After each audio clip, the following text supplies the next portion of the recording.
One of the things we've got to do is we've got to convince perhaps many people that whilst instinctively ideas of sovereignty and so on are very important, sovereignty is important to people in Gibraltar more than anything else. But equally we've got to use our heads about this and realise that for the UK, working collaboratively with Europe gives us the best chance economically, the best chance in security terms. And when you think about it, NATO has protected us as it's protected Gibraltar over the years. We work together and pull some sovereignty there. That's the right sort of dealing with things.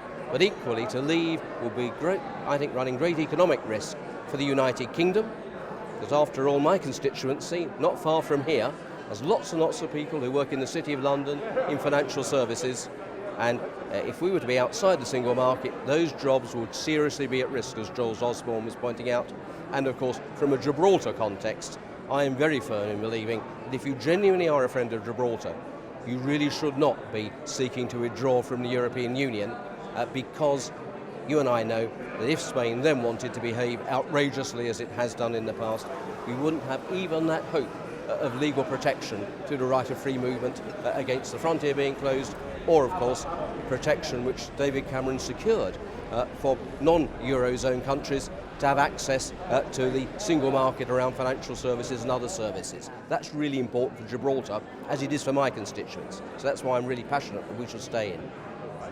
How important do you think it was to have the Foreign Secretary Philip Hammond visiting Gibraltar? What sort of message does that send both to British citizens in Gibraltar, but also to the Remain campaign? I think it was really important. I'm delighted that Philip went out there, and I think you're right, it sends a message to the UK that we should never forget the potential impacts of Gibraltar whichever way we vote. Everybody wants Gibraltar to remain part of the British family. Here in the mainland of the United Kingdom, we should realise what Gibraltar's particular situation is and think about that when we cast our votes. Second reason, I hope it was demonstrating to everybody in Gibraltar that you are part of this mainstream big debate and this mainstream campaign. You're part of this big discussion, and we're taking it very seriously, and your votes we take very seriously.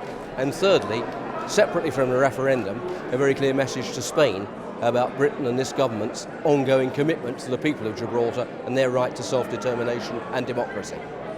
And on that note, very finally, because I know that you follow such matters, the firing of flares by the Navy at a Spanish Guardia Civil because they came too close to a submarine. What do you make of that development in recent weeks? This is yet more outrageous behaviour by the Spaniards. I think the Navy were right to take the action that they did. I think we must still have to think about whether or not we need more naval assets if Spain continues in this path, whether or not this is the last gasp of Senor Garcia Margallo's sabre-rattling as foreign minister. I hope, because I hope he won't be in office whatever happens in terms of a government in Spain. But it's wholly inappropriate, and all the more bizarre, isn't it, that Spain, not only a member of the EU but a NATO ally, is doing that to a fellow NATO submarine, and at the same time they're prepared to use Ceuta to refuel Russian submarines. That's pretty peculiar behaviour for an ally, and I'm delighted that the UK government has made it very clear that yet again we protest about this, but this can't go on. And I think Philip Hammond's visit was, I hope, part of a message to say this isn't just the sending of diplomatic notes. This is something that we take really seriously, and Spain really has got to think again about their attitude to what's a fellow democracy and a fellow member of the European Union and a fellow member of NATO. It's outrageous, and certainly, if there is no change, Friends of Gibraltar in the British Parliament will be very swiftly raising this again in the House of Commons.